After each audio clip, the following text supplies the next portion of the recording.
আসসালামু আলাইকুম রহমতুল্লাহ। যুদ্ধ হচ্ছে আমেরিকা, ইসরায়েল আর ইরান, আর লাশের বন্যা বয়ে যাচ্ছে পাকিস্তানে। শুনে অবাক লাগছে যে পাকিস্তানের চরিত্র কি। পাকিস্তান যে পুরোদস্তুর আমেরিকার দালাল, আমেরিকার দাস, আমেরিকার গোলাম, তাদের সাথে সম্পর্ক রেখে বাংলাদেশ আবার আজাদি হতেছে। নাউজুবিল্লাহ মিন জালেক। এই জন্য দেখেন কি করেছে পাকিস্তান।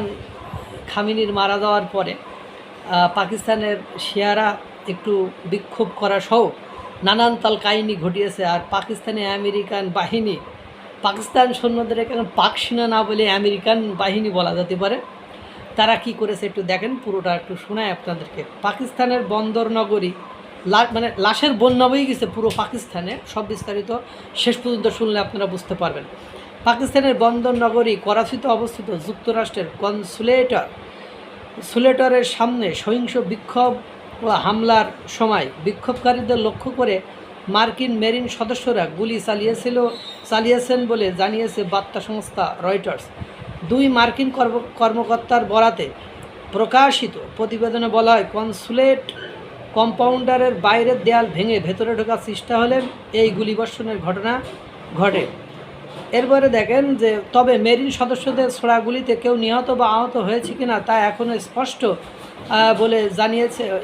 নয় বলে জানিয়েছেন সংশ্লিষ্ট কর্মকর্তারা। তারা আরও বলেন, কনসুলেটর নিরাপত্তায় নিয়োজিত অন্য বাহিনী যেমন বেসরকারি নিরাপত্তা রক্ষী বা স্থানীয় পুলিশ গুলিবর্ষণ করেছে কিনা সে বিষয়েও নিশ্চিত হওয়া যায়নি। করাচিতে কনসুলেটর সামনে সংঘর্ষে অন্তত 10 জন নিহত এবং 60 জনের বেশি আহত হয়েছেন। বিক্ষোভকারীরা কনসুলেট কম্পাউন্ডের বাইরের দেয়াল ভেঙে ভেতরে প্রবেশের চেষ্টা করলে পরিস্থিতি নিয়ন্ত্রণের বাইরে চলে যায়।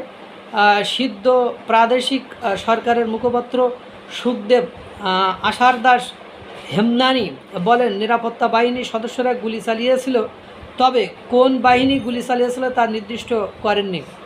ইরানের সর্বোচ্চ নেতা আয়াতুল্লাহ আলী খামেনিকে হত্যার প্রতিবাদে পাকিস্তান জুড়ে সহিংস বিক্ষোভ ছড়িয়ে পড়ে। গত রোববার সংঘর্ষে অন্তত 24 জন নিহত ও বহু মানুষ আহত হন। পরিস্থিতি নিয়ন্ত্রণে আনতে সরকার সেনাবাহিনী মোতায়েন করে এবং কয়েকটি এলাকায় 3 দিনের কারফিউ জারি করে।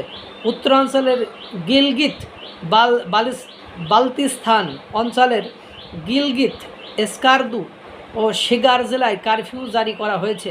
সেখানে সংঘর্ষে অন্তত 12 জন বিক্ষোভকারী ও 1 জন নিরাপত্তা কর্মকর্তা নিহত হওয়ার খবর পাওয়া গেছে।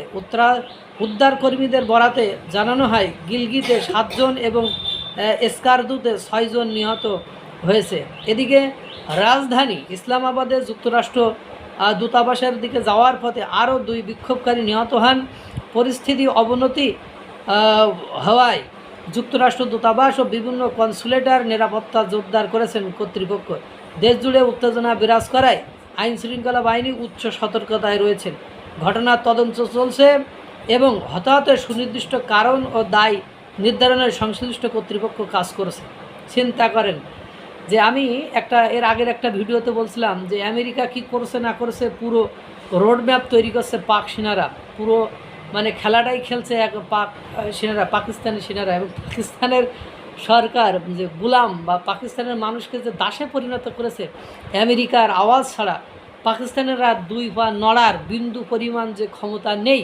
পাকিস্তান যে একটা পাওয়ারলেস, ভ্যালুলেস, অথর্ব, অযোগ্য রাষ্ট্রে পরিণত হয়েছে, এখানে সেটা প্রমাণিত হলো। দেখেন, পাখির মতো গুলি করে মানুষ মারা গিয়েছে।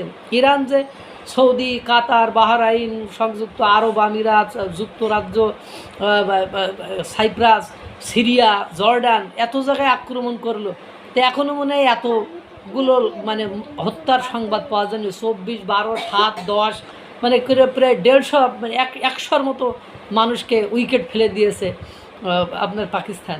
এটাই হলো বাস্তবতা। আল্লাহ তাআলা সকলকে ভালো রাখুক, সুস্থ রাখুক। আসসালামু আলাইকুম ওয়া রাহমাতুল্লাহ।